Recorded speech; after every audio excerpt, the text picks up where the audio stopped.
When I opened the envelope and saw the words mandatory trash service fee increase effective immediately, I knew the HOA was up to something shady again.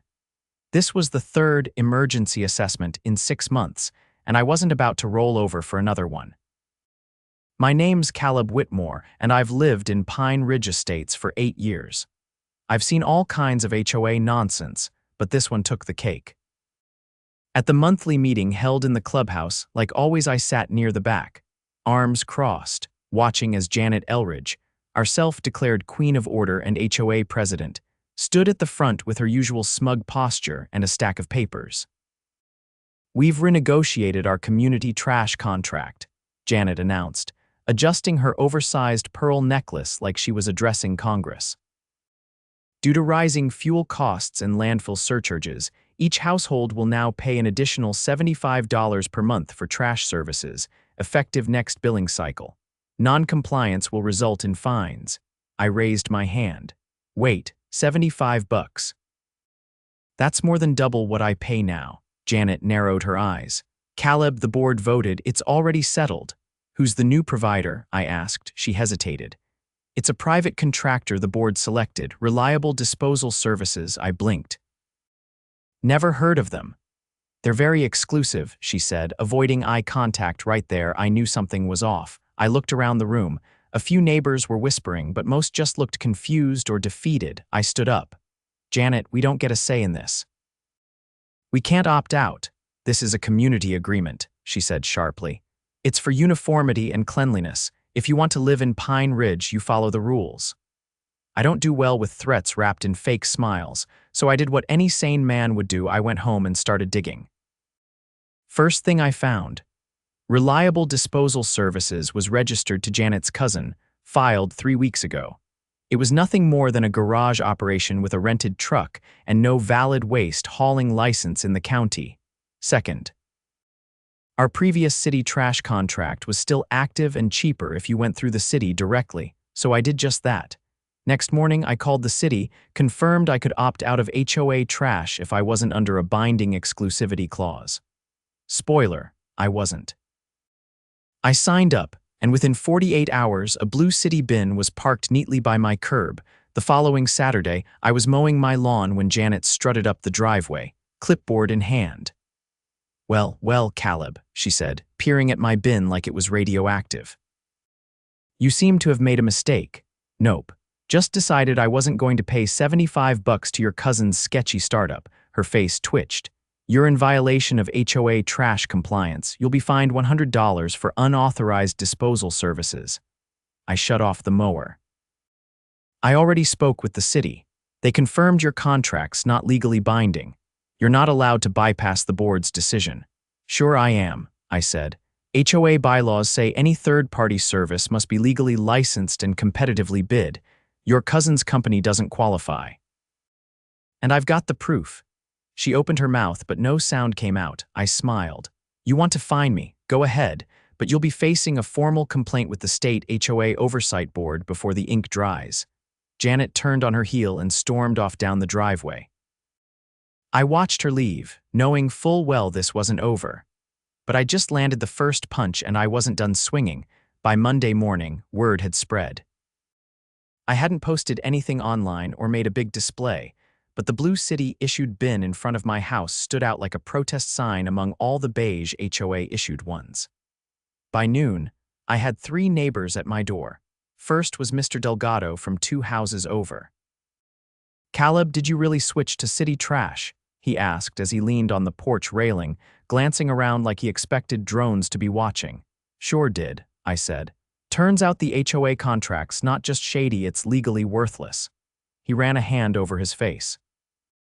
"They charged me a late fee last month for a payment I never even got a notice about, $75 on top of the base fee." Next came Tanya from across the street, rolling a stroller up the sidewalk. "They threatened me with a lien," she said, "because I asked for an invoice breakdown. I didn't even refuse to pay, I just wanted to see what I was paying for." I offered her a copy of the public record I'd printed from the county office.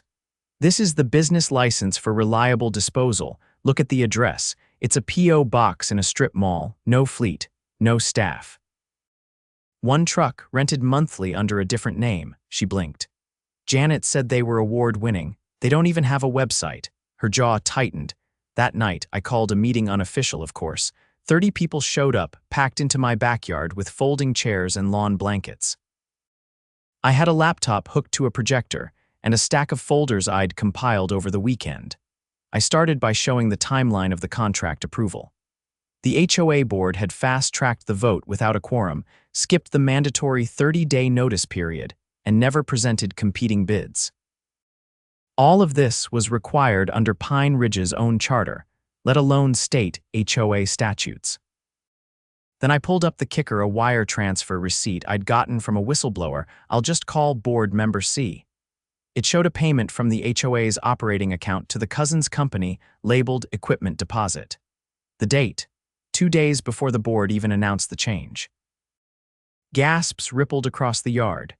"That's embezzlement," Tanya said, pulling her phone out. "Not quite," I said.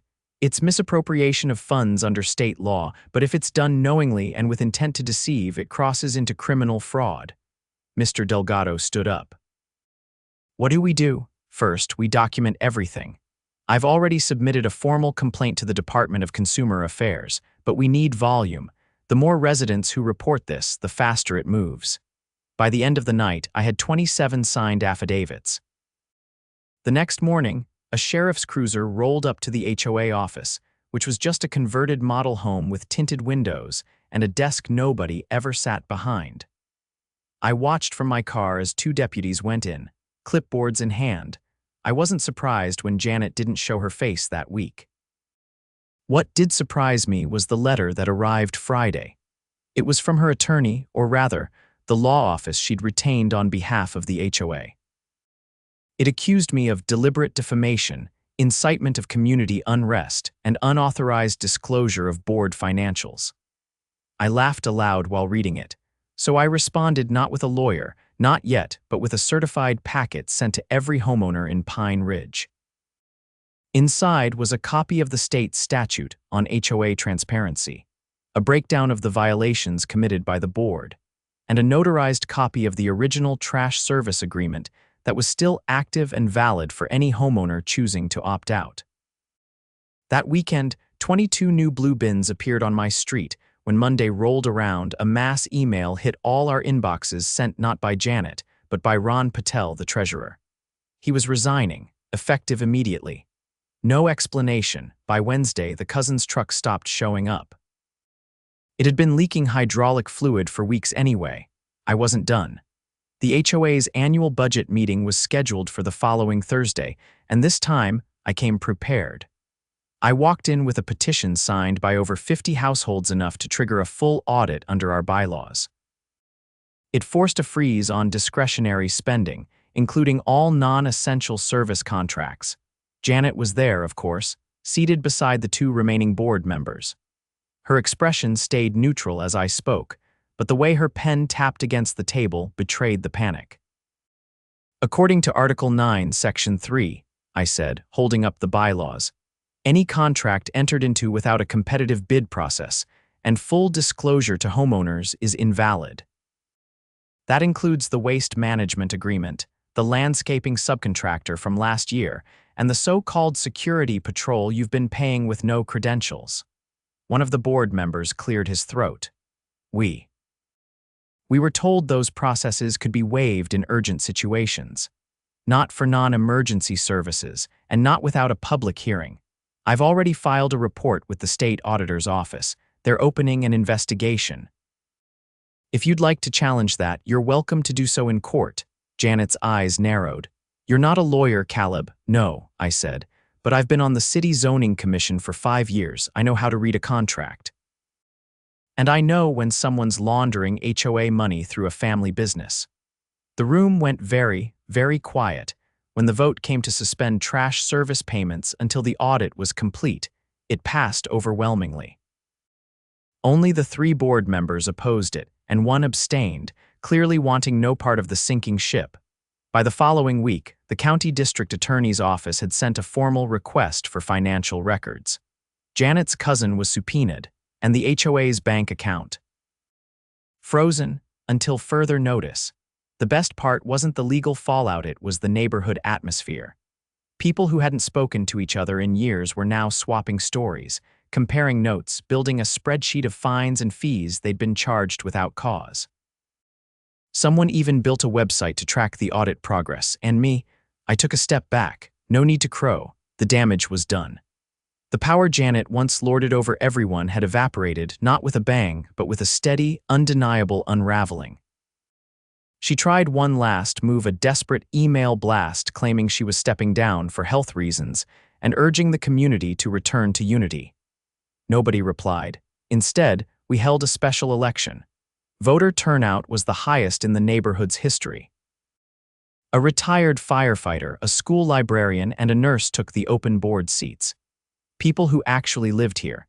People who didn't think power meant squeezing residents for cash. Janet left town 2 weeks later. No announcement, no farewell. Just a moving truck in her driveway at dawn and an empty house by nightfall. The internal audit didn't just rattle the board, it cracked open something much deeper. As more residents sorted through old fee notices and service invoices, patterns began to emerge. Patterns that pointed to more than just overcharging.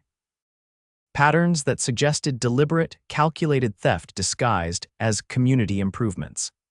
I hadn't planned to spend my spring poring through financial records, but when Tanya brought over a box of HOA newsletters from the past 2 years, I noticed something strange.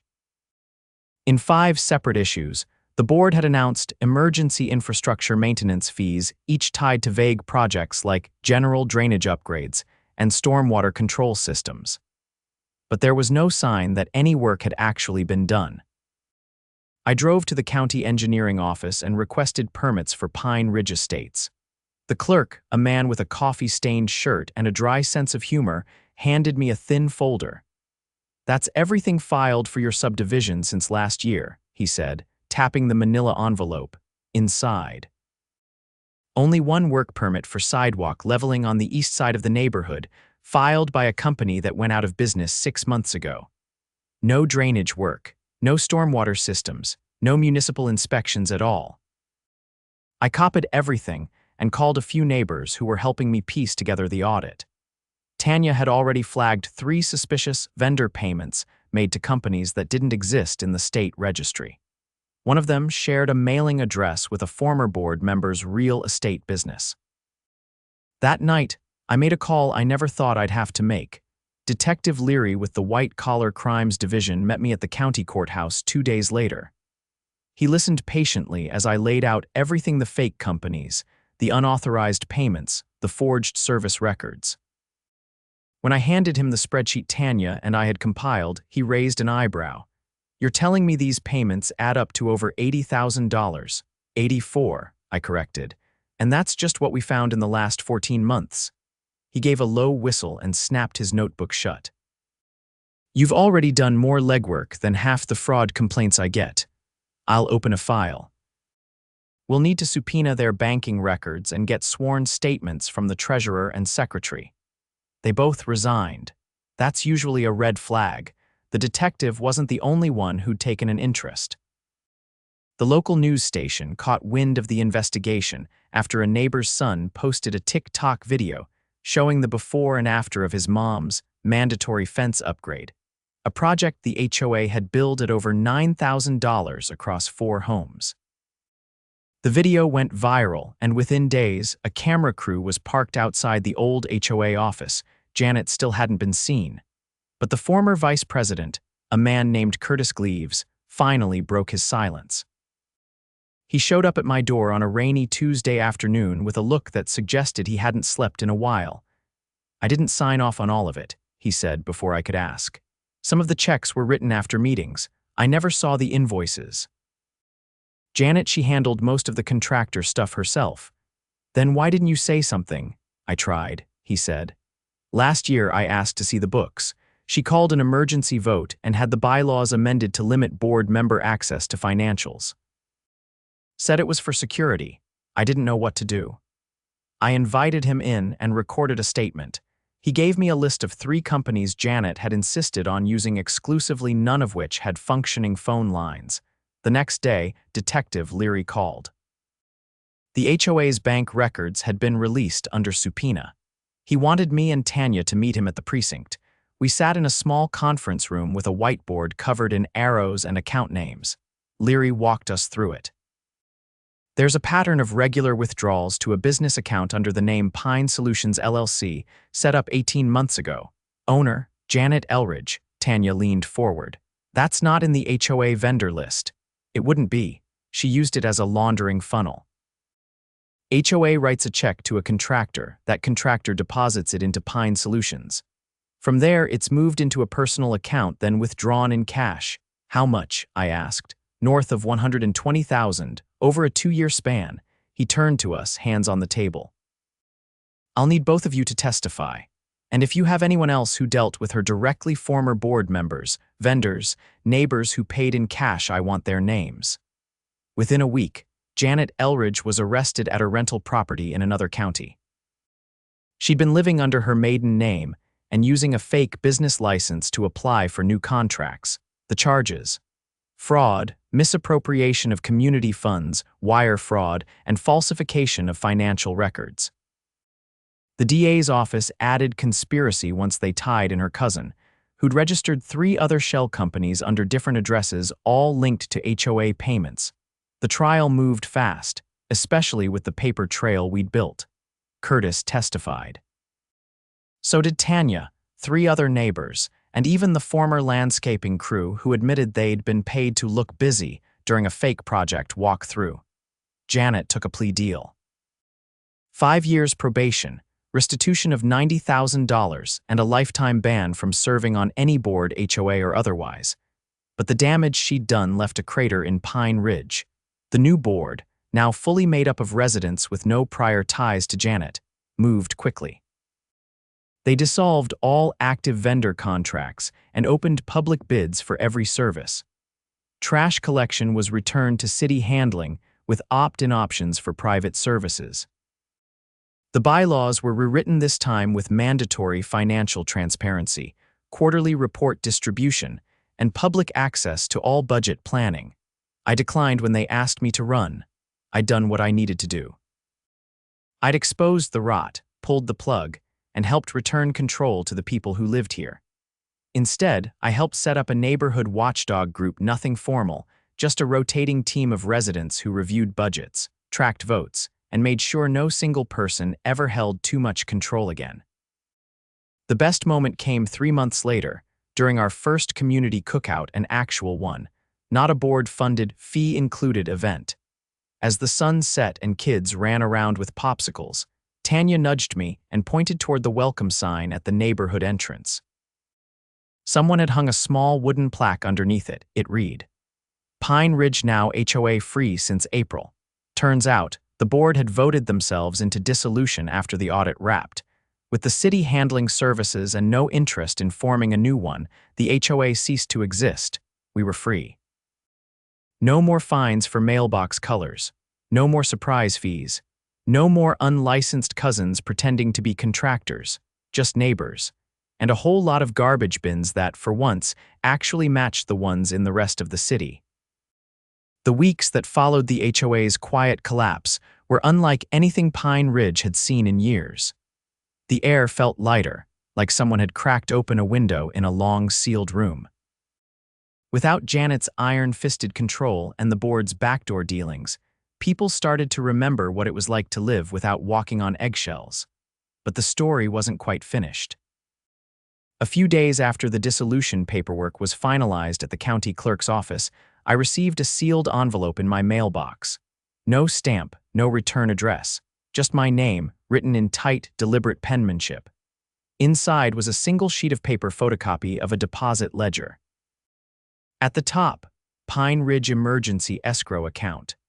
I'd never seen that account listed in any of the budgets or audit files. In the corner, someone had circled a series of deposits made over a 3-month span. They totaled just under $32,000. The line items were labeled Emergency Legal Preparedness, Drainage Assessment Advance, and most bizarrely, Hazard Waste Disposal Contingency. I checked the account number against the audit records. Nothing matched. I called Tanya. Did we ever find a third operating account during the audit? I asked. No, she said. Just the main operations account and the check dispersal one. Why? I read her the deposit entries. That's not HOA money, she said after a pause. That's homeowner money. Those are the special assessments from last year. People were told to write checks directly. That night, I went to my garage and opened the fireproof lockbox where I kept my copies of HOA notices. Sure enough, I found the letter. It had come out during the spring floods the year before. The board had claimed the neighborhood's storm drains were at risk of collapsing, and every home had to contribute a one-time emergency fee to cover preliminary work. Most of us had paid out of fear of property damage. But no work had ever been done. No invoices, no follow-ups. The money had just vanished. I reached out to Detective Leary the next morning and handed him the photocopy. We didn't catch this in the original sweep, he said, scanning the deposit amounts. Let me guess, none of the companies listed here actually exist, correct? He nodded slowly. You'll want to see this then. He pulled out a folder labeled Recovered Correspondence. Inside were several printed emails between Janet and a man named Douglas Anton, another former board member who'd moved out of state 6 months earlier. In one of the emails, Anton referenced the emergency escrow account, calling it their insurance fund in case the trash fiasco triggers a full-blown mutiny. Leary tapped the page. They knew the contract was illegal. They were actively preparing to defend themselves with funds they weren't authorized to collect. That's premeditated misuse of community funds. Can we get it back? He looked up. That depends on what account it landed in. By the end of the week, the DA's office had issued a warrant for Anton. He was picked up in Idaho, living under a newly registered LLC that matched one of the fake vendor names from the HOA's books. In his possession, 2 cashier's checks drawn from the emergency escrow account, both dated within a week of Janet's arrest. Leary called me again. This was bigger than we thought, he said. Turns out, Anton was running a parallel scheme with Janet. She handled the day-to-day manipulation, and he managed the money laundering through shell companies in 3 states. How many residents got hit with that emergency fee? At least 68. That's almost every home. Yep. And it's enough for felony charges across the board. The DA's office moved fast. A grand jury was convened, and new indictments were filed against both Janet and Anton. This time the charges included conspiracy to defraud, theft by deception, and operating an unlicensed financial entity. The judge froze Anton's out-of-state accounts, and within days, restitution proceedings began. But there was still the issue of the $32,000. At a town hall held in the community center, this time organized entirely by volunteers, Detective Leary explained the process. Because the HOA has officially dissolved, the funds can't be returned through the association, he said. So the DA's office will be issuing direct restitution checks to the individuals who paid in, based on receipts and bank statements. Tanya raised her hand. What if people don't have records? We've already pulled canceled checks from the HOA's old P.O. box filings. If your name shows up, you'll be contacted. The news was better than anyone expected. Aside from the $32,000 in escrow, investigators had recovered another $18,000 from Anton's dummy account's money he hadn't had time to move before the arrest. That brought total restitution to just over $50,000. It wouldn't undo the stress we'd all lived under, but it was something. It was justice with paperwork. In the months that followed, Pine Ridge began to evolve. The new community committee, formed entirely from volunteers, launched a shared tool library and a neighborhood message board that didn't require approval from a board member to post on. People started helping each other paint fences, clean gutters, and install native plants to reduce runoff. Without the HOA breathing down our necks, the place somehow looked better than it ever had. Curtis, the former vice president who'd come forward, moved back into his home after months of staying with family. No one held a grudge. He'd helped unravel the scam and testified under oath. That counted for something. During one of our potluck nights, as kids chased each other around the park and someone fired up a grill, Curtis sat beside me on the picnic bench.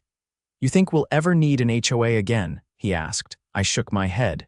"We needed neighbors, not gatekeepers," he chuckled. Funny, took a criminal investigation to figure that out. Sometimes the only way to clean house is to burn the blueprint. By the end of the summer, the last of the court proceedings had wrapped. Janet, now wearing an ankle monitor, was ordered to pay restitution over the next 10 years under court supervision. Anton pled guilty and received a suspended sentence in exchange for turning over all his records, a move that helped trace similar schemes in 3 other HOAs across the state. The state legislature, seeing the mess, passed new laws requiring all HOAs to register vendor contracts through a public portal and submit quarterly audits to a neutral oversight committee. It wasn't perfect, but it was a start. As for me, I went back to my job, my garden, and my quiet evenings. One afternoon, I walked past the old HOA office, now vacant and stripped of its signage. A handwritten flyer had been taped inside the window. Community Bike Repair Workshop Saturdays at 10, all welcome. Below it, a list of volunteers, no titles, no board, just names. I stood there for a long time, taking it in. We'd started with a trash fee. We ended with a community, and no one, not a cousin with a garbage truck, not a pocket-lining president, not a board hiding behind closed doors, was going to take that from us again.